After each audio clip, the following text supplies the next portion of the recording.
Olá, queridos irmãos e queridas irmãs em Cristo. Hoje eu quis trazer um tema sobre o chamado para a missão. O que seria isso? Que tema seria esse? Bom, todos nós que somos cristãos, que seguimos o modelo de Cristo e acreditamos nele, é válido pensarmos que nós temos uma missão e o propósito de Deus que nós devemos cumprir. Essa é a nossa missão aqui na Terra, ser sal e luz para este mundo que jaz no maligno. E isso é um princípio muito básico.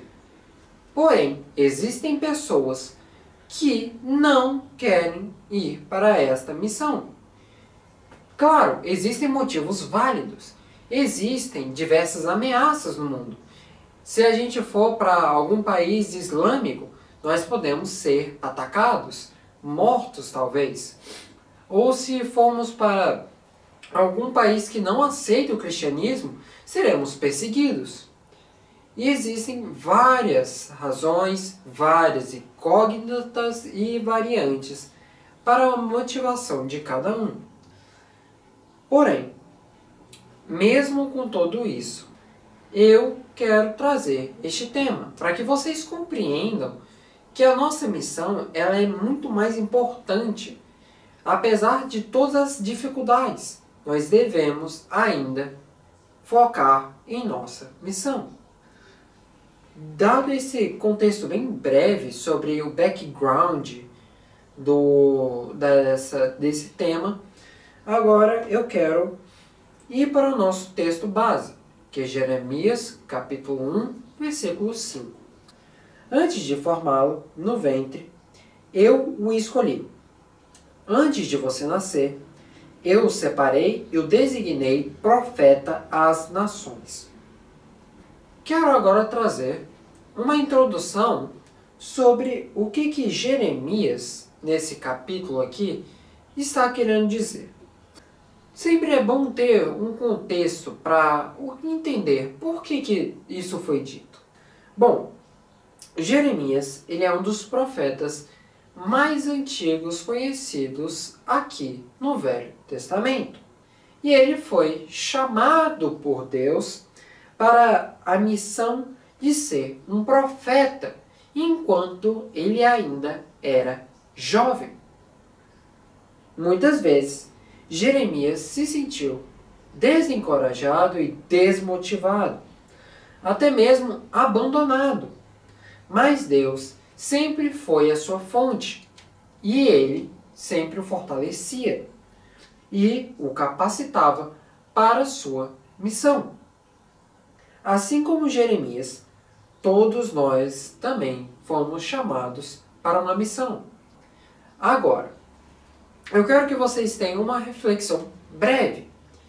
Se eu mencionei sobre aquelas diversas razões pela qual os cristãos ficariam desmotivados ou não iriam querer fazer a vontade de Deus, bom, aqui temos um ótimo candidato para você comparar.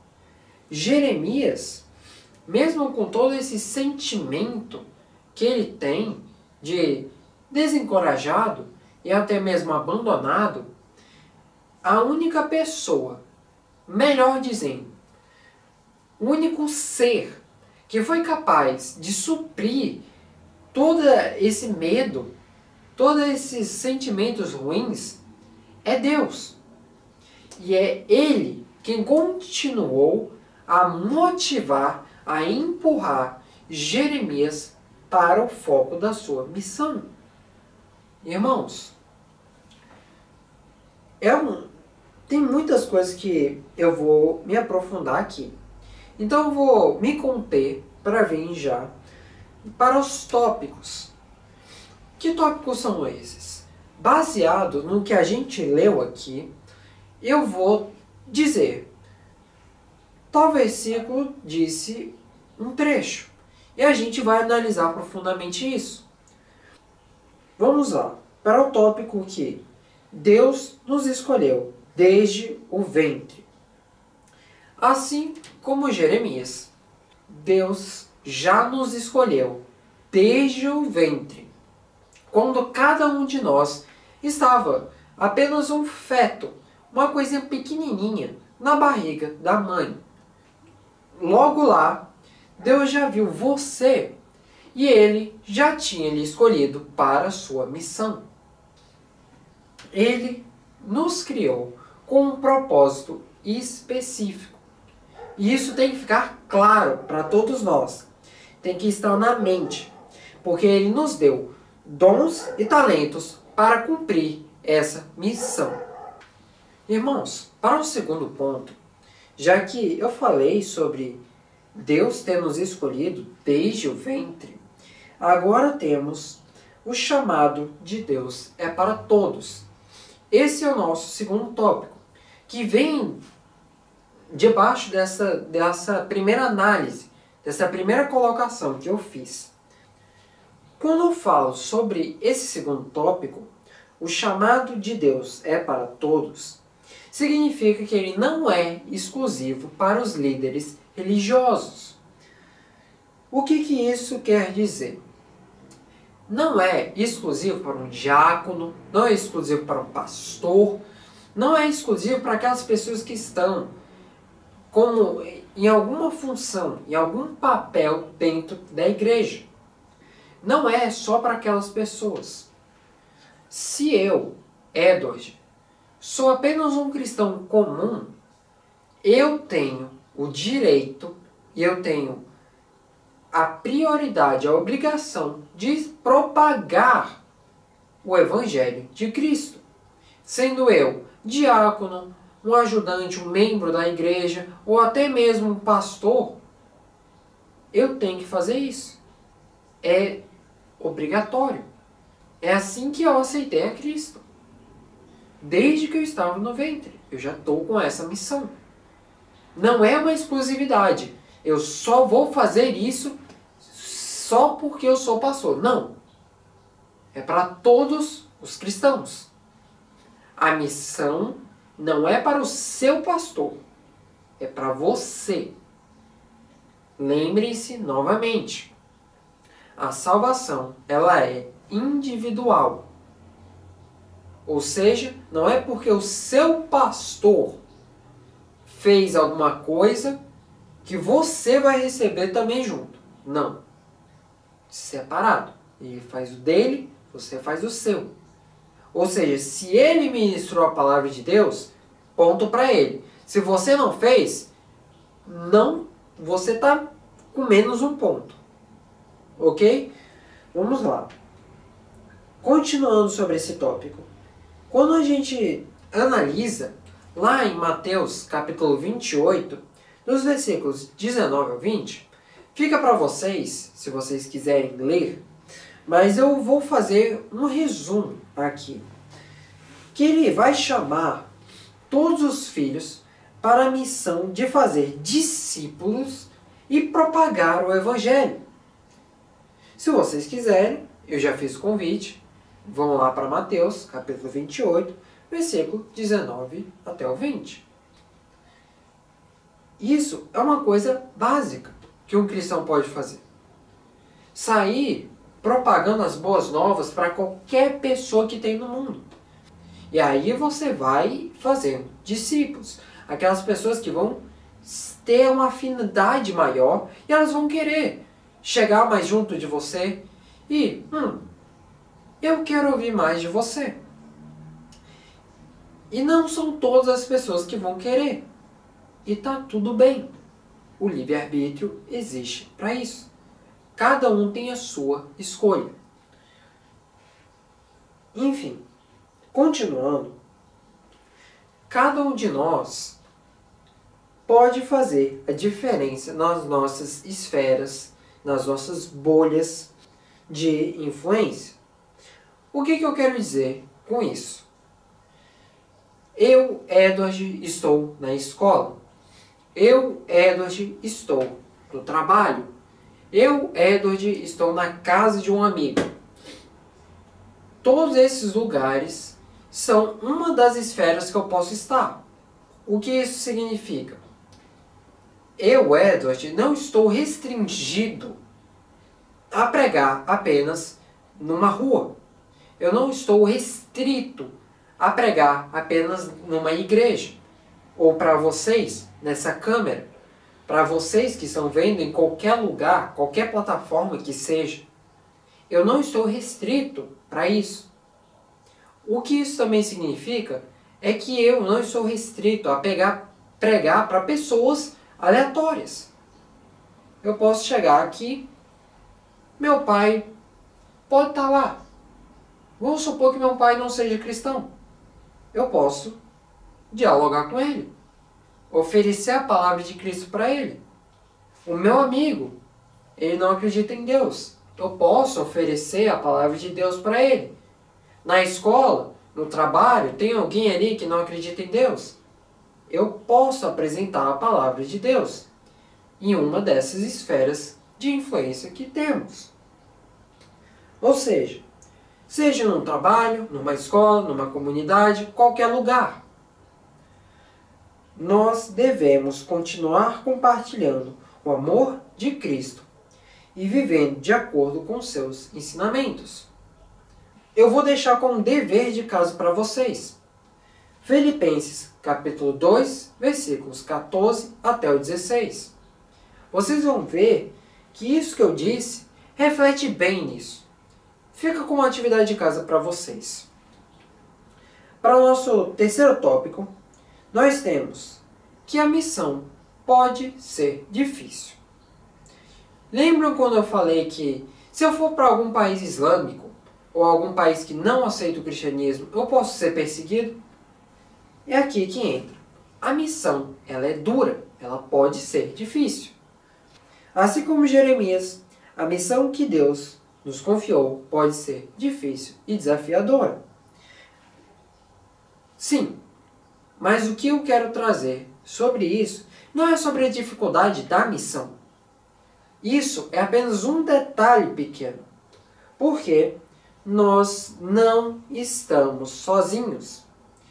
Deus promete estar conosco e fortalecer a nós, cristãos, para cumprir a sua missão. Se formos para João, capítulo 16, versículo 33, veremos o seguinte: tenho-vos dito isso, para que em mim tenhais paz. No mundo tereis aflições, mas tende bom ânimo. Eu venci o mundo. O que isso quer dizer? Eu estou sendo perseguido, seja por qualquer grupo. Eu tenho um Deus que é acima de todas essas pessoas. Ou seja, eu tenho para que temer? Uma pergunta melhor: vale eu perder a minha vida atual para obter algo melhor no céu, junto ao ser que permitiu a minha existência? Fica uma boa reflexão aí para você que é cristão. Continuando, temos o nosso quarto tópico. O poder de Deus se manifesta em nossas fraquezas. Jeremias, durante essa sua jornada, ele se sentiu inseguro, desmotivado, desencorajado, e isso é normal.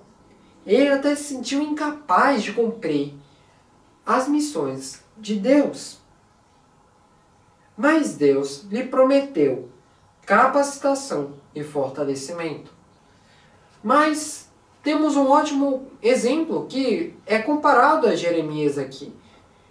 Adivinhe. Dica número 1, Novo Testamento. Dica número 2, a inicial do seu nome começa com P. Ainda não descobriu? Deixa eu resolver a charada. Paulo. Vamos aqui para 2 Coríntios, capítulo 12, versículo 9, onde a gente vê o seguinte: Deus respondendo para Paulo: e disse-me, a minha graça te basta, porque o meu poder se aperfeiçoa na fraqueza. De boa vontade, pois me gloriarei nas minhas fraquezas, para que em mim habite o poder de Cristo. O que isso quer dizer? Paulo, mesmo quando ele estava sofrendo, ele estava se sentindo desmotivado, desencorajado, ele podia recorrer a Cristo. Porque quando ele estava se sentindo para baixo, era neste momento que ele realmente estava forte. É isso que precisamos sempre lembrar. Mesmo quando nós estamos se sentindo incapazes, fracos, Deus ainda pode manifestar o seu poder em nós e usar de nós, mesmo em um estado de fraqueza, em uma maneira poderosa para cumprir a vontade dele. Lembre-se, em Cristo nós podemos. Lembre-se disso, porque é nele que nós iremos se sentir realmente fortes. Qual é a conclusão, depois de todos esses tópicos, depois de um contexto histórico sobre Jeremias, uma análise desse tema, e agora um contexto também sobre o tema, precisamos de uma conclusão. Qual conclusão seria ideal para isso? Assim como Jeremias, Deus nos escolheu desde o ventre e nos deu uma missão específica. Não importa qual seja a sua missão, mesmo o seu estado sendo o pior possível, Deus é a fonte que você deve procurar. Deus vai te levantar nos braços e dizer, vai, continua, eu estou aqui. E Ele é a fonte que você precisa. Ele quem vai dar toda a energia para você. Se nos entregarmos, nos comprometermos à vontade dEle e fazermos o propósito dEle, não há o que nos preocuparmos. Porque se nós cairmos, ficarmos fracos, Deus está lá para dizer, calma, estou aqui. Você não está sozinho. E Ele vai te ajudar a cumprir a sua missão. O fardo pode ser grande, mas nunca maior do que Cristo. Vamos à minha oração. Olá, Senhor, meu Deus, meu Pai Celestial, que você possa, Senhor, ajudar os nossos caros irmãos, Senhor, que têm dificuldades, pois, sim, existem dificuldades nesse meio cristão e quando nós estamos em missões, sempre teremos complicações, mas que você possa fazer com que eles tenham a mentalidade correta, que eles olhem para Cristo e que com todos esses problemas eles possam mirar naquele que é responsável por entregar a missão e por levantá-los quando eles caírem. Senhor, fortalece eles, faz eles se erguerem e eles poderem vencer e cumprir a sua missão, pois é assim que eles vão realmente herdar o reino dos céus e cumprir a sua missão de ser sal e luz nesta terra, que já jaz no maligno. Assim, Senhor, dá comprometimento e vontade de prosseguir, porque você está com eles. Você nunca os abandonou. Em teu santo nome, Senhor, eu oro. Amém.